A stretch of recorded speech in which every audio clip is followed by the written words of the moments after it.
Greetings, family. Empress D in a marvelous nature space. Actually, I'm in a neighborhood, so I'm going to show you this. Look at this, family. Look how some people are living. And that's what's up. I hope you can see, family. There's like houses built around this. I think it might be man-made body of water, but it's beautiful. And a lot of them have Muskoka chairs set up. What a lovely spot to live. Because trust me, your environment shapes how you feel. It really does, family. So, anyway, what I wanted to talk to you today about, family, is the fact that at this stage of the game, I hope that the wind is not muffling the sound. I'm going to try to cover it, family, but I hope at this stage of the game, and I don't want my shoes to fall into this water. At this stage of the game, family, I think that we have to be like able, like to know, like for ourselves individually, what we want. And hear me out. I know it might sound a bit arbitrary, me making that statement, but this is what I mean, family. And I would say, and this is just me on observation mode, which is I'm always on. Again, I love humanity. I love to hear people's stories of, oh, the birds are so wonderful.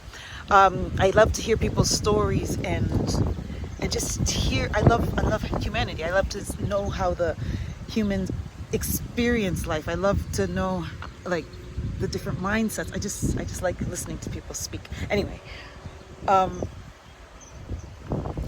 know that a lot of people operate on the fact and choose things based on what other people think, based on what is popular,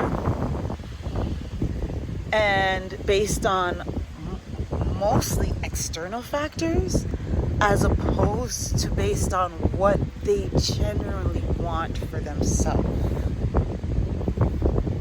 And let me give some examples. So number one, like somebody might choose a car based on what's popular, based on what everybody else is getting, based on what's trending, as opposed to what they really want for themselves, is what I'm saying. A lot of people don't have their own thing. They pick their thing based on what's popular, is what I'm saying. Another example would be, choosing a boyfriend based on what you think your family and friends would like, or based on what might be presentable to society, as opposed to what's a good match or partner for you. That's another example, family. Another example would be maybe picking a girlfriend based on what you think your buddies would think, or what everybody else thinks might be a good match, as opposed to the girl that you really vibe with, right, family? So I'm trying to say, we do things a lot based on what external forces would approve of, as opposed to what's really good for us. I'm telling you, and it's just reality. And we saw it on a mass global scale in the COVID thing, right? The whole COVID thing, people threw sense out of the window, whatever. They didn't want to hear logic. Not if you went against the mainstream narrative, and when you look back at that mainstream narrative now, it seems illogical. It seems insane to believe that we rationalized in our mind at the time that if you didn't take a vaccine, you would kill somebody's grandmother. We rationalized, like everybody ran around saying, you're horrible because you didn't take a vaccine to protect somebody's grandmother. How does that make rational sense? If the grandmother took the vaccine to protect herself, how did somebody not taking it to protect themselves kill that person's grandmother? It's not even logical, but we accepted it as reality. And that's why I'm saying, like, we have to be able to really look at ourselves and acknowledge we can't run from ourselves, family. We can't, right? We got to accept the whole of us and all of us, right? We, listen, when I mess up, like, it feels dry. It feels so dry. It feels dry, of course, but I have to own it and then look at it. Like, this is what I do. When I mess up, I kind of own it. It feels dry, of course. But you know what? I also tell myself that I'm human, and human beings make mistakes.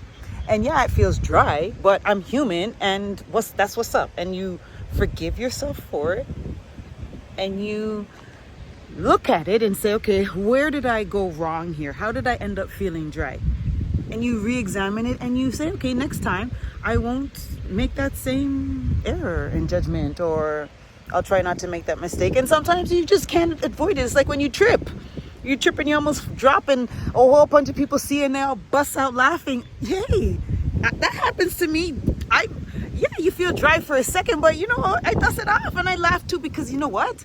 Like, I'm sure every person laughing, it's happened to them too, because we're all human, right? And so, I guess what I'm trying to get at is just be real with yourself. Like, we're all human and nobody's perfect. And so why get mad at yourself or feel dry for too long if you're imperfect, right? And so I think that part, that self-acceptance, that forgiveness of self, that moving on is key in healing.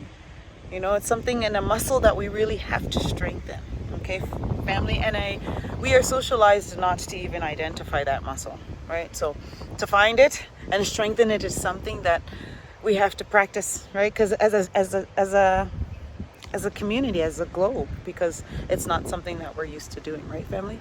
Anyway, the journey to know yourself, that's what you need to be on, right? And in order to know yourself, you have to be honest with yourself. And I find you'd be surprised how many people just do not have that ability to be honest with themselves.